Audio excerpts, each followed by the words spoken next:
What's going on, Canes fans? Welcome to Walking and Venting with Coop, episode whatever.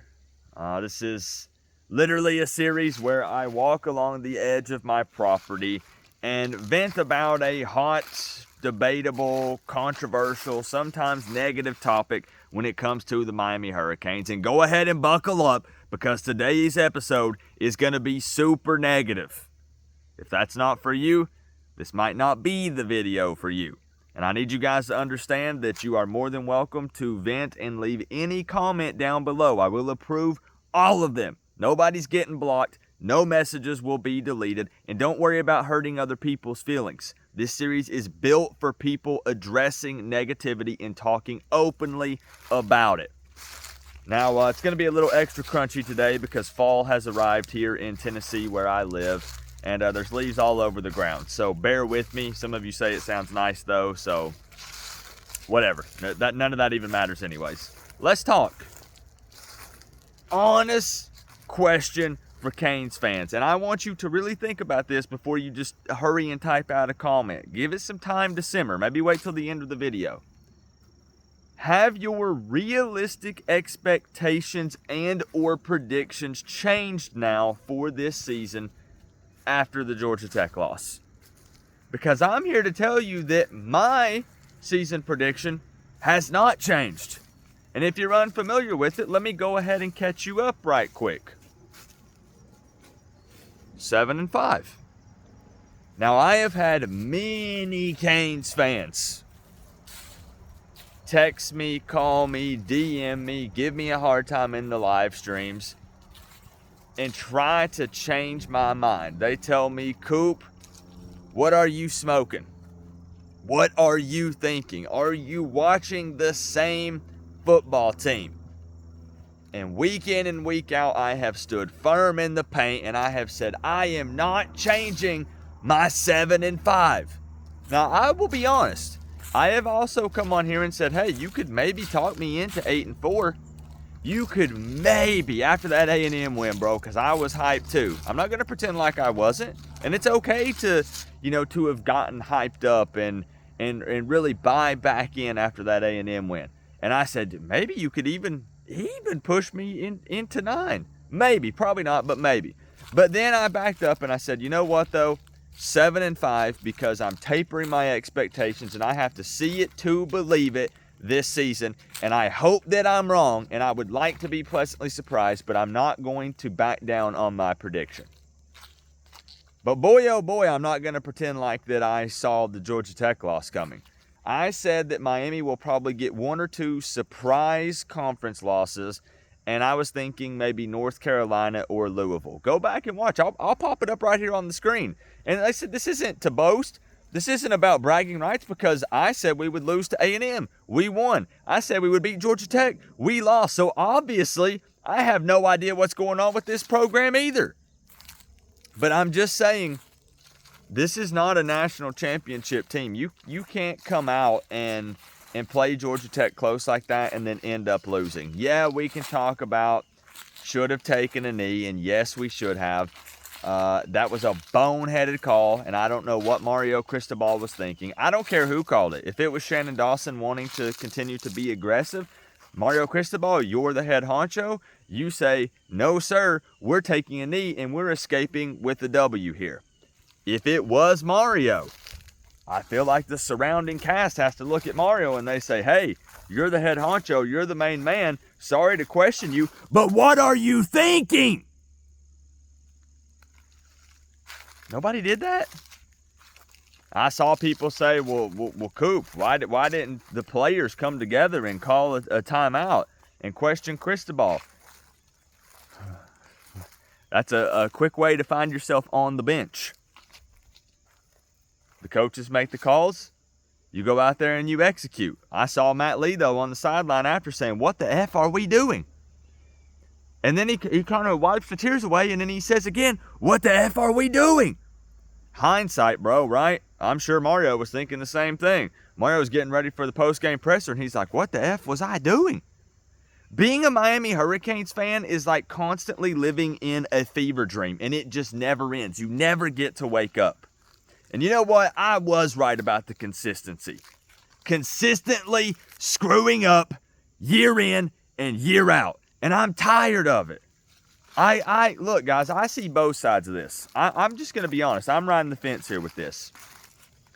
I see both sides of the fan base that says, Coop, time to move on.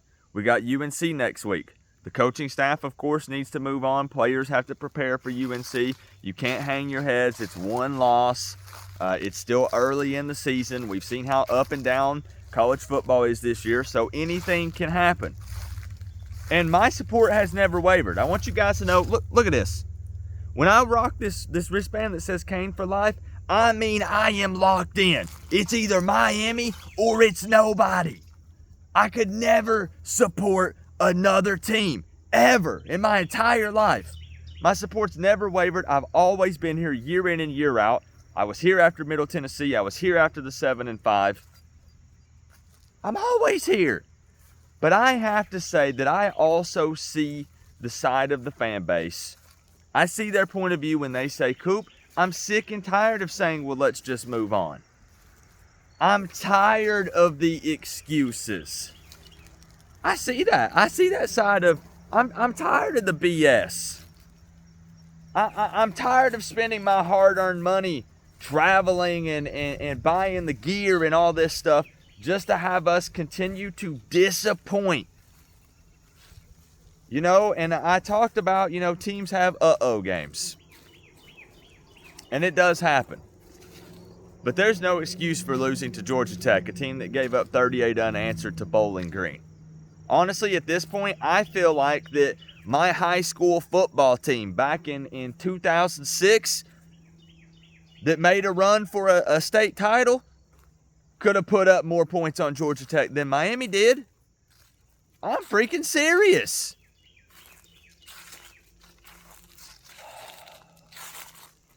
Miami consistently finds ways to mess things up, and I feel like you would have to try hard. It would be harder to try to mess things up this often than it would be to, I don't even know. I'm literally at a loss for words. I'm talking circles around myself. I'm flabbergasted. Bro, I don't even know. You want to talk about killing all the hype for this season? You just did it. The turnout in the next couple of games at Hard Rock will be piss poor. It'll be pitiful, way worse than it even already was. Again, you got to put out a good product, and again, escaping with the W, as much as it would have sucked, is far better than losing. It's what we talked about in my live call-in show the night before. People said, Coop, we have to air it out. We got to put up big time numbers because those recruits are in the stands. The stats don't matter if at the end you lose the game. Who cares how many rushing yards? Who cares how many passing yards? We lost. And I don't understand any of the excuses of, you know, oh, well, maybe we were trying to get Chaney X amount of yards, or maybe we were trying to show out in front of the recruits, you know, to show that, you know, we're dominant, foot on the gas all 4 quarters. Or maybe this, or maybe that. If you put yourself in the best position to win a game, and that was taking a knee, even though we should have never been in that situation in the first place. Honestly, I want to ask you guys another honest question. And don't lie. Just be real. You can provide constructive criticism. It's A-OK on my channel. I allow it 100%. I am really starting to believe all of these things that everyone told us about Mario Cristobal being a great recruiter, but a poor game manager.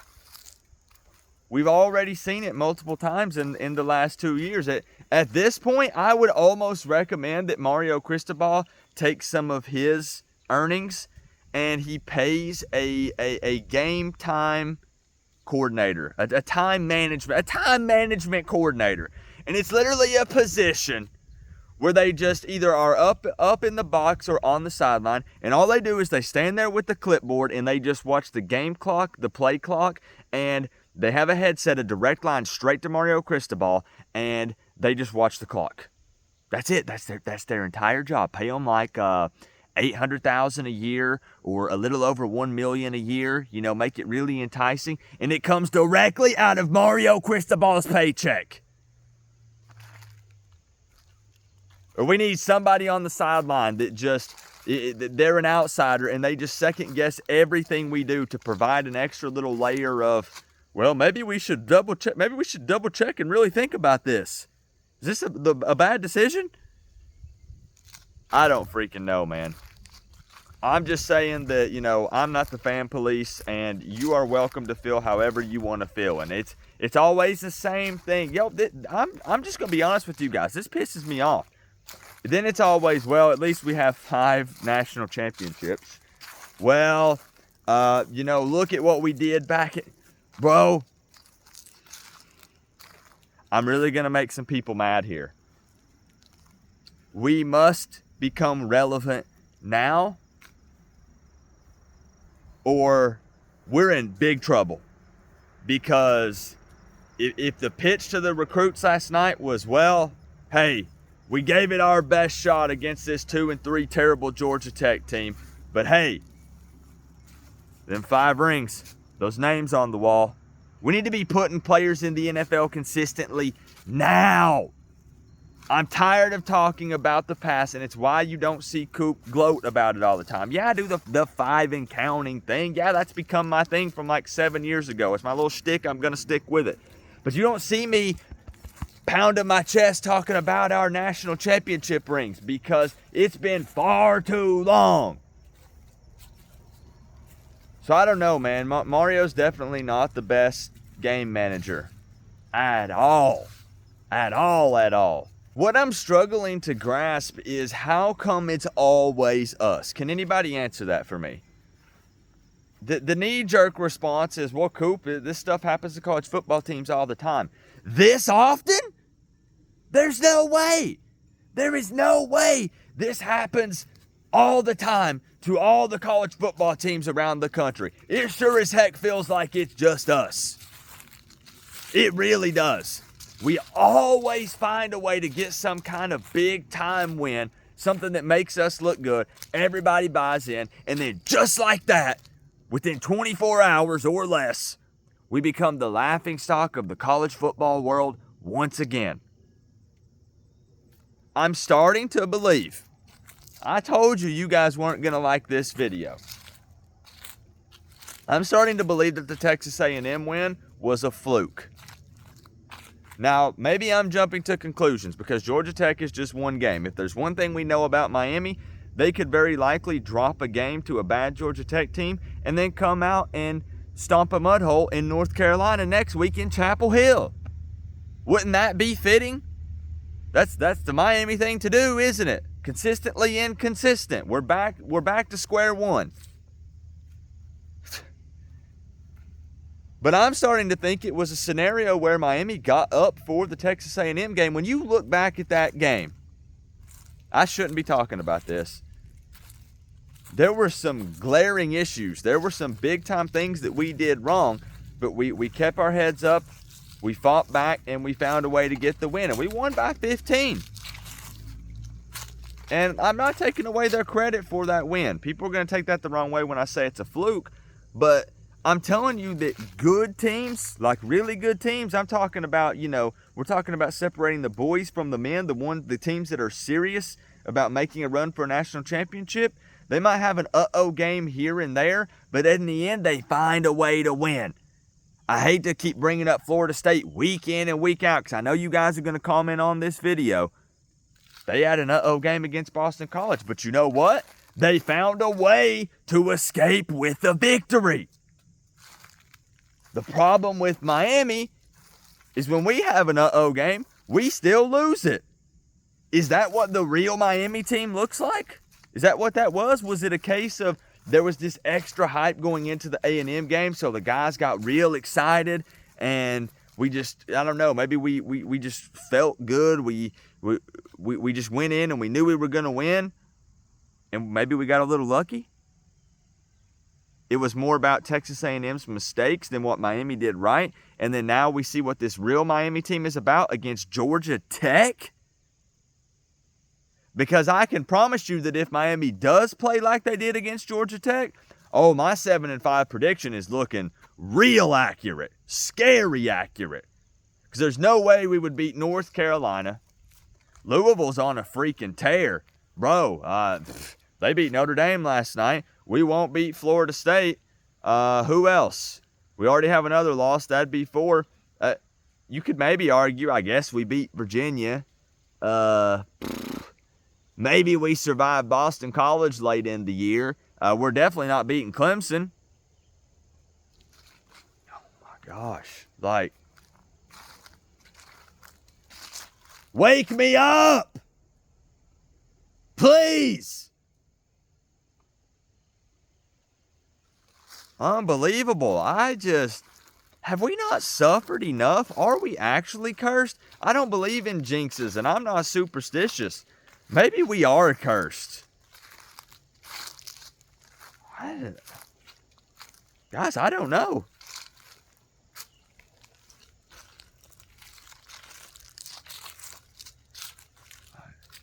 Last week I said maybe we should change the name of this series from Walking and Venting to Walking and Celebrating.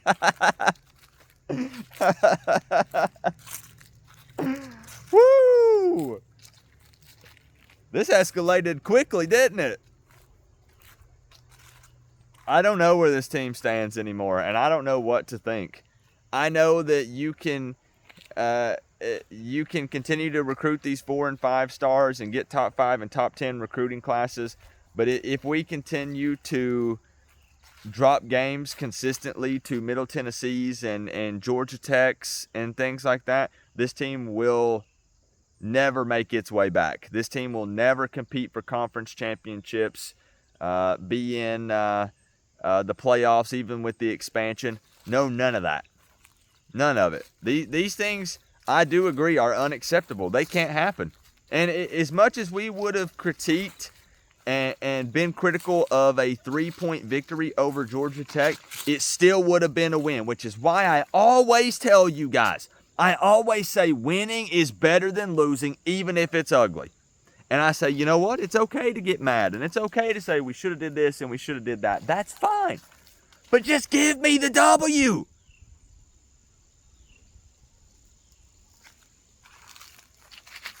We should have called a timeout, recalibrated, and then probably took a knee. You think?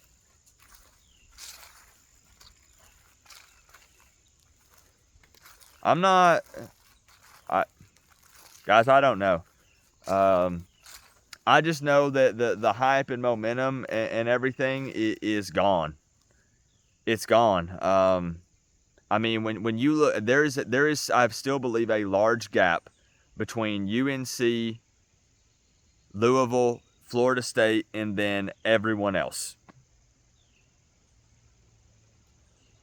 A very unfortunate large gap.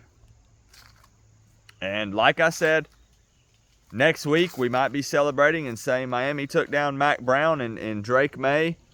Oh my gosh, what is this team? But I'm starting to doubt that. I'm starting to feel more comfortable in that 7-5. I'm starting to really believe that it's that small step, because we have seen some improvements. Let's not pretend like there haven't been some positives and some good things. There absolutely have been.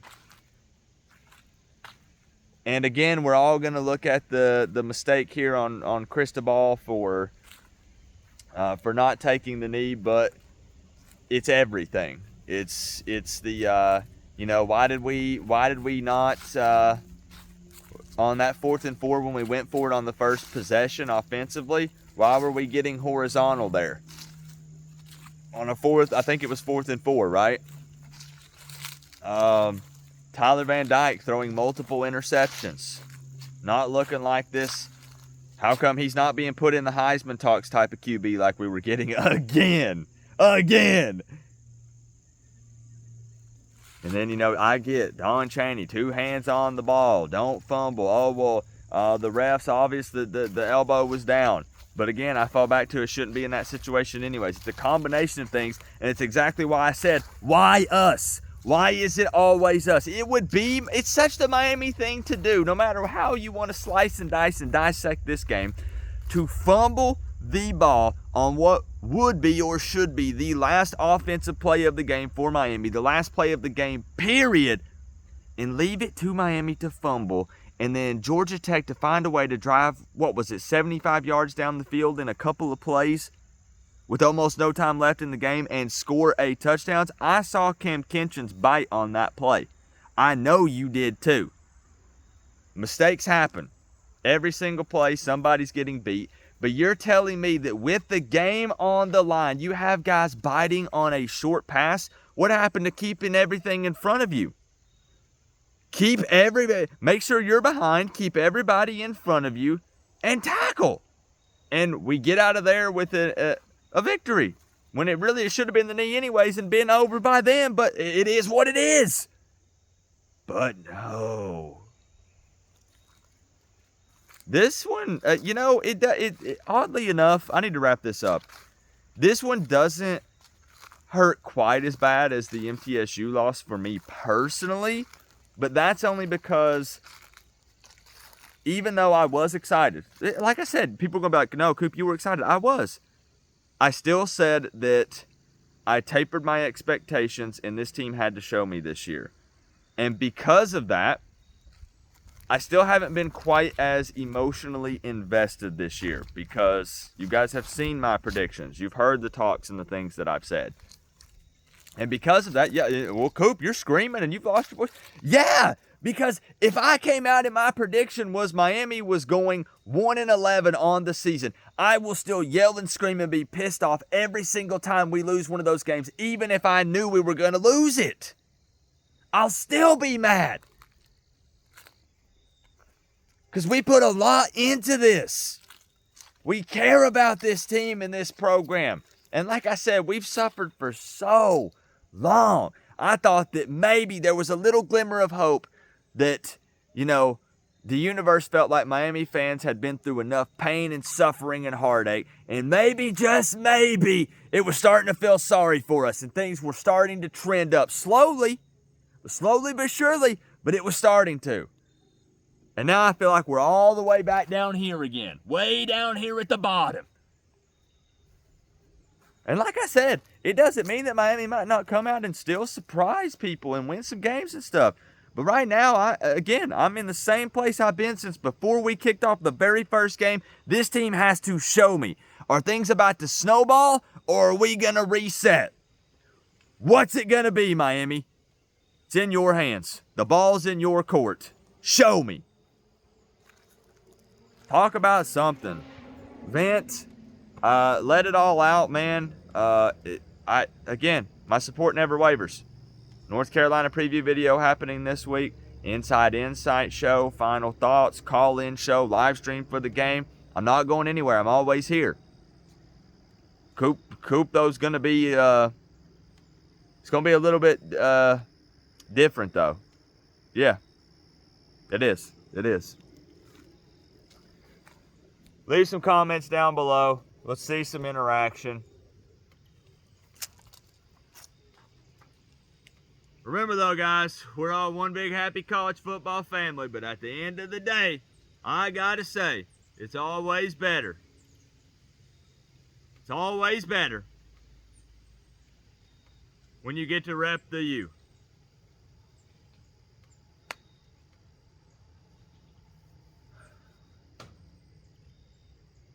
Coach Coop, peace out. I'll see you guys in the next one.